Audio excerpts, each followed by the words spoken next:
ভবিষ্যৎ এটা তো বললামই ভাই, ভবিষ্যৎ হলো যুদ্ধ। শেখ আপনি এক লেকচারে ইউসুফ আলাইহিস সালামের গান পাচ্ছি বলেছে, তো ইউসুফ আলাইহিস সালামের গান তো এখন তোমরা পাও না ভাই।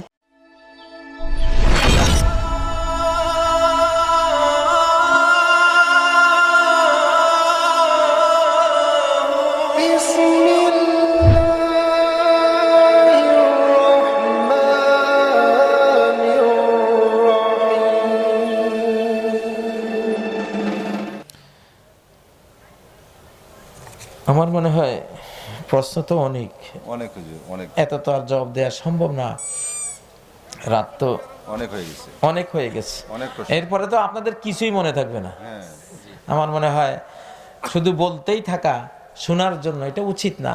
এখন রাত প্রায় কত, মানে 11:45। শীতকালের রাত 11:45, মানে বিশাল টাইম গেছে। তো আমি মনে হয় আজকে এখানে ইনশাল্লাহ ইতিরেখা টানবো। খুবই ভালো লাগলো আপনারা শেষ পর্যন্ত ছিলেন। আর দুইটা বাস, এরপরে আর কেউ কথা বলবে না, শুধু দুইটা প্রশ্নের উত্তর দেবো ইনশাল্লাহ। জি না, আর আর বেশি না। প্রশ্নের উত্তর তো আমি সারা বছর সারা জীবনে দিয়েছি।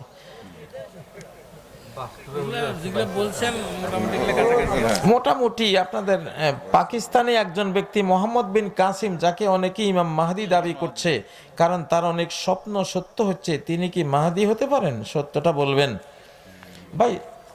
এই বাংলাদেশেও এমন এমন স্বপ্ন দেখা লোক আছে, আমার যাদের সাথে সম্পর্ক আছে, ওরা ঘুমাইলে একেবারে সিদরাতুল মুনতাহার খবর নিয়ে আসে। তোমার পরিস্থিতির আলোকে দেশের ভবিষ্যৎ, এটা তো বললামই ভাই, ভবিষ্যৎ হলো যুদ্ধ। যুদ্ধ। এবার কি নির্বাচন হবে না নির্ধারণ হবে আল্লাহ জানে। প্রস্তুতি নিতে হবে আপনাকে। নির্বাচন হলে যাতে আমি পাস করি, নির্বাচন হতে পারে, নির্বাচন না হলে যুদ্ধ লাগলে তখন হবে নির্ধারণ। তখন কি হবে নির্ধারণ? মানে যে রক্ত দিয়ে দেশকে রক্ষা করবে, দেশ আল্লাহ তার হাতে তুলে দেবে। বুঝেন নাই?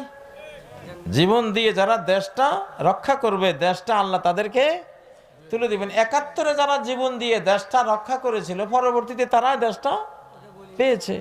এখন আবার যারা 2024-এ রক্ত দিয়ে যারা দেশটা নিয়েছে, এখন তাদের হাতে। সামনে আবার বড় যুদ্ধ আসতেছে, তখন যারা জীবন দিয়ে এই দেশকে হেফাজত করবে, দেশটা আল্লাহ তাদেরকে দেবেন। তবে সামনে যুদ্ধেরই আশঙ্কা বড় বেশি। চতুর্দিকে আওয়াজ, আলোচনা, প্রোপাগান্ডা, বিশ্ব পরিস্থিতি তাই তো বলে।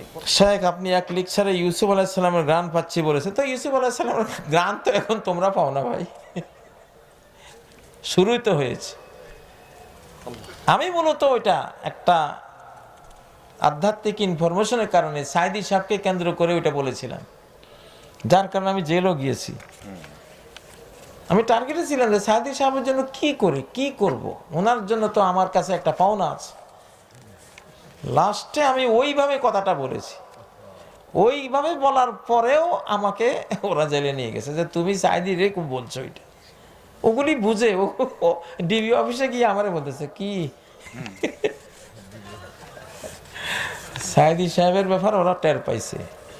তো সাইদি সাহেব তো মৃত্যুর পরে যেই সাইক্লোন তুলে দিয়ে গেছেন, সেটাই তো আলহামদুলিল্লাহ।